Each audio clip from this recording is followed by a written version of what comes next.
Student देखें, इसके हमने दो स्पेशल केसेस जो डिस्कस करने हैं। नंबर 1 केस क्या है कि हमने पहले m को कांस्टेंट रखा है, dm/dt को ज़ीरो किया है। ठीक है, ये जो हमारे पास ये इक्वेशन थी, ये वाली equation f external d/dt mv minus u dm/dt, ठीक है, ये हमने रिड्यूस करके इसको इस तरह से हमने बना दिया।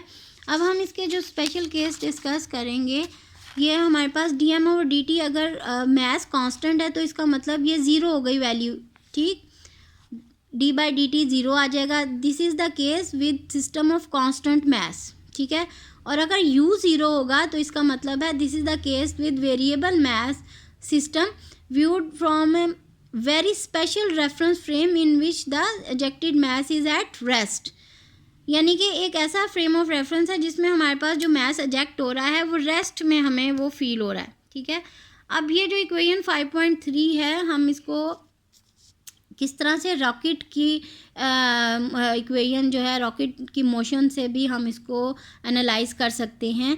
अगर हम u माइनस वी जो है इसको हम v रेफरेंस रिलेटिव वेलोसिटी के तौर पे लेते हैं, that is velocity of ejected gases relative to the rocket, we can write 5.43 in the form 5.43 जो इक्वेशन है उसको हम किस तरह से लिख सकते हैं, जो हमने लास्ट टाइम 5.43 जो इक्वेशन है ये वाली इक्वेशन, इसमें हम ये v माइनस यू जो है इसको हम किस तरह से लिख सकते हैं। इस इक्वेशन को हम इसको इस तरह से लिख सकते हैं m/dv/dt। ठीक है, और v माइनस यू जो था उसको माइनस साइन को अगर हम आउटसाइड लिखेंगे तो प्लस हो जाएगा, प्लस माइनस में कन्वर्ट हो जाएगा और u माइनस वी की फॉर्म में आ जाएगा। यानी उसी इक्वेशन को हमने इस तरह से लिख दिया। ठीक है, dm/dt, और u माइनस वी हमने क्या कहा, v रिलेटिव की फॉर्म में हमने इसको कहा है। तो m/dv/dt क्या आ जाएगा, माइनस u माइनस वी की जगह क्या आ जाएगा, v रिलेटिव dm/dt। रॉकेट के लिहाज से हमने इसको अगर रॉकेट इक्वेशन ऑफ मोशन के लिहाज से अगर एनालाइज करें तो अब m/dv/dt जो है वो दूसरी साइड पे चला जाएगा तो क्या आ जाएगा हमारे पास, f external v relative dm/dt plus हो जाएगा, माइनस दूसरी साइड पे जाके प्लस हो जाएगा और ये इधर ही रहेगा। ठीक है, और ये इक्वेशन इस फॉर्म में हम इसको रीअरेंज कर लेंगे। लास्ट टर्म जो है हमारे पास, that gives the rate at which the momentum is being transferred into or out of the system. ठीक है, किस तरह से मोमेंटम जो है वो इन और आउट जो है सिस्टम में ट्रांसफ़र हो रहा है।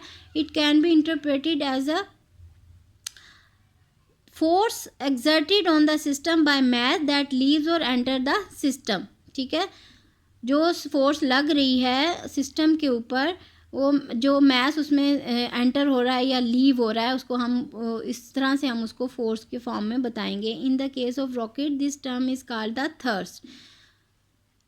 In order to make this thrust as large as possible, an attempt is made by the rocket designer to make both v relative the exhaust velocity and dm/dt the rate at which the mass is ejected as large as possible। आपको पता है कि जितना ज़्यादा fuel boxes होते हैं rocket के उतना, और वो एक फ्यूल बॉक्स जब ख़त्म हो जाता है तो उतना तेज़ी से रॉकेट जो है वो ऊपर जाता है। ठीक है, जितना तेज़ी से वो एजेक्शन होगी मैस की, वो बर्न हो जाएगा फ्यूल और वो मैस जो है एक पोर्शन उसका निकल जाएगा, एजेक्ट हो जाएगा, उतना तेज़ी से रॉकेट अपवर्ड की तरफ जाएगा तो उसको थर्स्ट जो है वो ज़्यादा मिलेगी। अपवर्ड ये थर्स्ट जो है या अपथर्स्ट और बायंसी जो है, ये आप पहले भी आप अपने अर्लियर क्लासेस में पढ़ चुके हैं कि क्या होती है। तो जितनी ज़्यादा हम उसको मैस की एजेक्शन इसलिए करते हैं ताकि रॉकेट जो है वो अपवर्ड जो है, जितनी ज़्यादा उसको एजेक्शन होगी मैस की उतनी ज़्यादा वो रॉकेट तेज़ी से अपवर्ड